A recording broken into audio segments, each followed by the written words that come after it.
Hello, welcome to HITC Sport. Right, many of you probably wake up in the dead of night terrified that you're still married to your ex-wife. You know, the one who stole your money and drowned your dog in the toilet. Well, imagine, just imagine if you still had your previous football manager as well. You know, the guy who wasn't deemed good enough for the job. I'm going to take a look at who your marquee signing would be this summer in 2020 if you were still managed by your former gaffer. Oh, and also if there's no such thing as a transfer committee who call the shots anyway. Right, let's go. Arsenal, Wilfried Zaha, 40 million. Yeah. Unai Emery. Arsenal's rebound fling from Arsene Wenger. It's a bit like when that divorced father of three gets out of a toxic 20-year marriage, only to instead just hook up with that woman who drinks puddles outside the train station. And the fact that Emery's first signing as Villarreal boss was Francis Coquelin, it should probably prove to Arsenal fans that yes, that man has broken his brain. But were Emery still at the club? And were there no transfer committee to overrule him, if he had his way, you'd be signing Wilfried Zaha this summer. Emery's already said he signed the wrong Ivorian last summer, and that it was Zaha, not Nicolas Pepe, who he wanted. Although, to be fair, last season the pair scored a combined 9 goals in 68 league games, so squabbling over a couple of guys allergic to end product, it's like being forced to choose between a plate of expired dog food and a bowl of wet hair. But yeah, if Emery was calling the shots, you'd have Zaha, not William this summer. Aston Villa, Callum Wilson, 20 million. Okay, well this is easy. Listen, the only reason Callum Wilson is not at Villa Park right now is because Steve Bruce wanted him at Newcastle. So just remove that Tyneside option, because if Rafa Benitez was still there, he'd probably rather die than choose a centre forward that wasn't Solomon Rondon. If Bruce was still at Villa Park,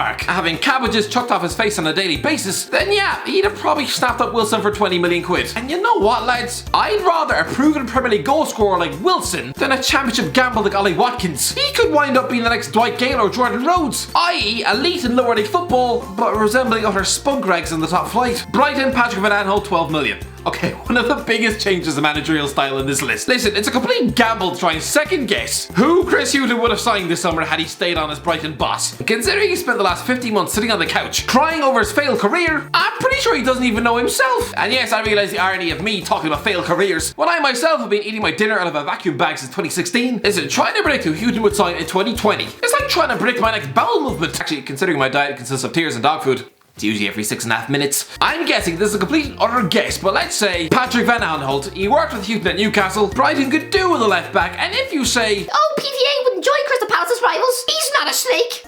Really? Because to me, he does look like someone who has the moral compass of a paralysed fish. Burnley, Lloyd Kelly, 15 million. Oh no, I take it back. I said Potter to Hughton was the biggest contrast in styles on the list. Oh yeah, how about Sean Dyche to Eddie Howe? You don't get much more different than that. Howe likes to play nice, pretty, expansive ball-playing stuff. Good football, although incredibly naive to want to play like Brazil when you've Dan Gosling in midfield. Know your limits. That's like applying for Strictly Come Dancing when you have one foot made of cheese. Sean Dyche, on the other hand, is a bit like Tony Pulis if you shoved a golf ball down his throat. If Howe was still at Turf Moor, there'd be a complete overhaul of the playing staff. For example, Ben Mee, tough, uncompromising, rough and thunder Premier League centre half. The mere sight of him lumping a ball 50 yards up the pitch would probably be enough to cause Howe to bleed through the nose. He's probably the type of guy who thinks Ryan Shawcross should instead be working down the bank. So let's say a £50 million move for Lloyd Kelly, a ball-playing centre half who Howe seems to love more than his own kids. Am I the only one who thinks he has the composure and defensive capabilities of a wet towel? Chelsea, Arthur, 64 million. If Maurizio Sarri was still at Chelsea and had full complete control over transfers, something no Chelsea boss has had since 2002, then let's say Arthur from Barcelona for £64 million. Not Kai Havertz, a guy who, if he wasn't a footballer, looks like he'd be one of those repulsive waste of organs formerly known as TikTok stars.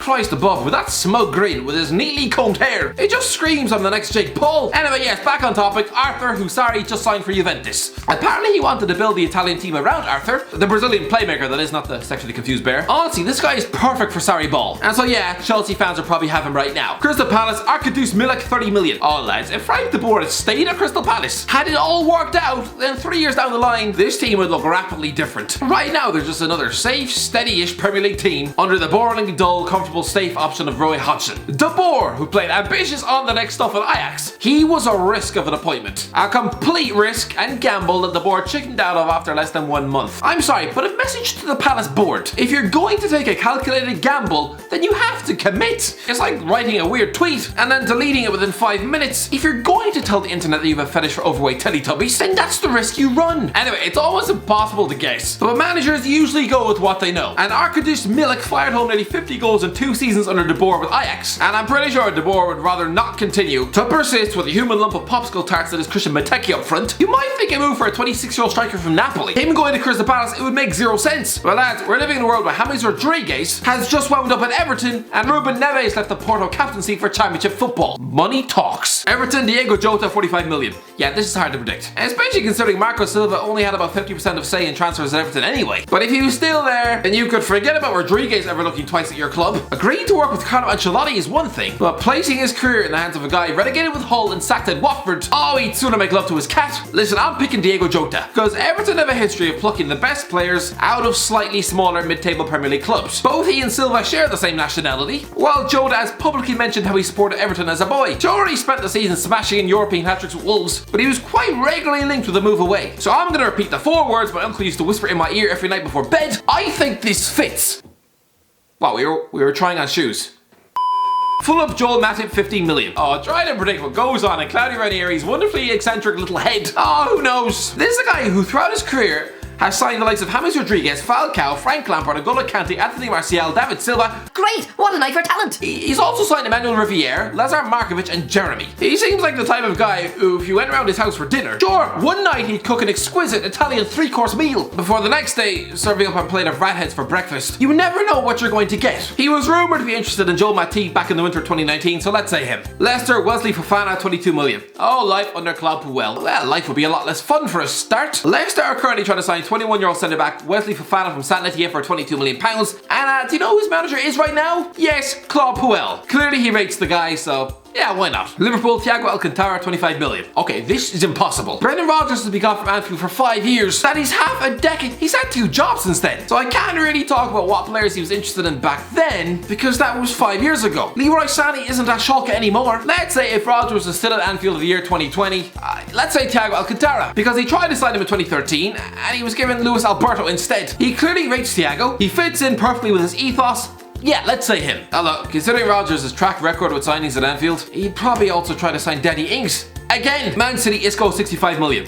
Yeah, it's weird to think Emmanuel Pellegrini was still at Man City. Honestly, I don't want to be mean, but his face looks like he's been ironed daily for 6 bastard years. To be fair, he's only 66. Just always looked older than he is. Like when Alan Pardew called him old as if it was an insult. Alan, he's only 6 years older than you. I'm gonna go with Isco for this. After their success together with Malaga, Pellegrini spent his entire City stint being linked with this guy. Isco apparently calls him his footballing father. I'm convinced had Pellegrini stayed at the Etihad, you'd have Isco replacing David Silva this summer. There's only 2 years left on his contract. Yeah, £65 million.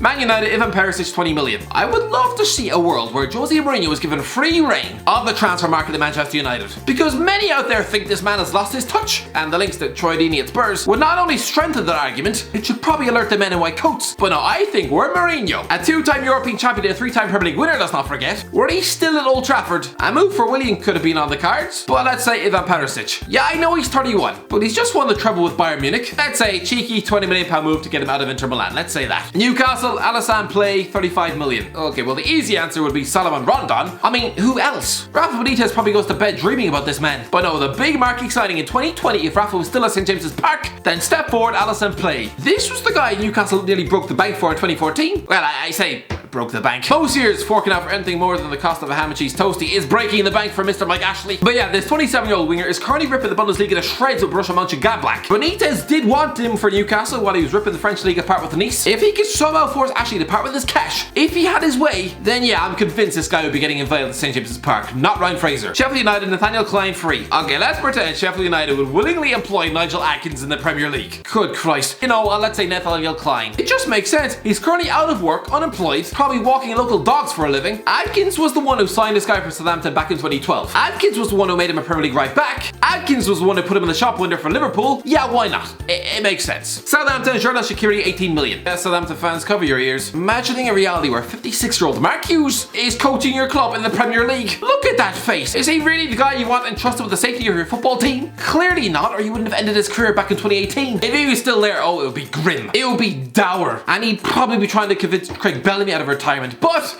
let's say Jordan Shaqiri. Stoke said he was quite a similar job to Southampton. Steady mid-table, trying to keep their head above water. And he signed Jordan Shaqiri for them, who almost single-handedly kept them up. Almost. Considering he's one of the few disposable players that Jurgen Klopp would probably be ready to sell, then yeah, I think it's safe to say if Hughes was at Southampton, then so would Shaqiri. Tottenham, Jack Grealish, 65 million. Okay, we all know that Tottenham transfer decisions aren't solely down to the manager, but let's pretend they are, and that Mauricio Pochettino was still on the job. I know it would make the Amazon documentary a lot less fun. I'd go as far as to say it'd be about as entertaining as watching your granny take a shit. But have you noticed how all Jack Grealish to Tottenham rumours have gone quiet since Pochettino was fired last year? It's well known the Argentine wanted to sign him from Aston Villa for years, even going back as far as 2016. Nobody has bothered to fork out for this soggy lump of hair gel this summer, but I think Pochettino would happily trade his wife and kids for Jack Grealish. West Brom, Ryan Shotton free. Right, Darren Moore has only been a manager for 2 years, first with West Brom and now with Doncaster. I have no clue who he'd sign for West Brom this summer were he still there, and neither do you, neither does he. I guess he played with Ryan Shotton, the 31-year-old fullback at Barnsley, so maybe Ryan Shotton.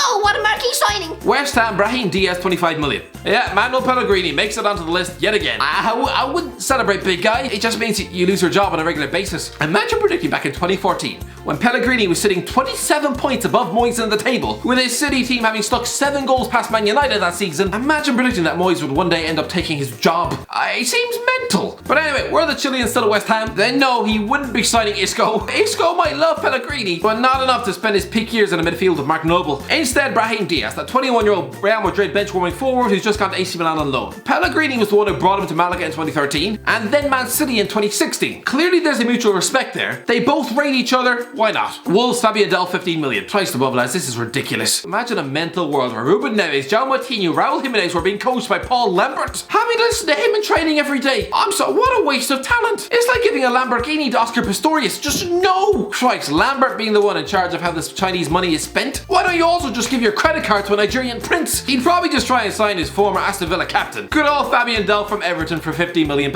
As Lambert tries to relive the glory days of finishing 15th every bastard year. Anyway, that's the end of the list. Let me know in the comments below. Who do you think would be the marquee signing with your previous boss? Let me know in the comments below. If you enjoyed the video, don't forget to like, share, subscribe, and as always, I'll talk to you in a while.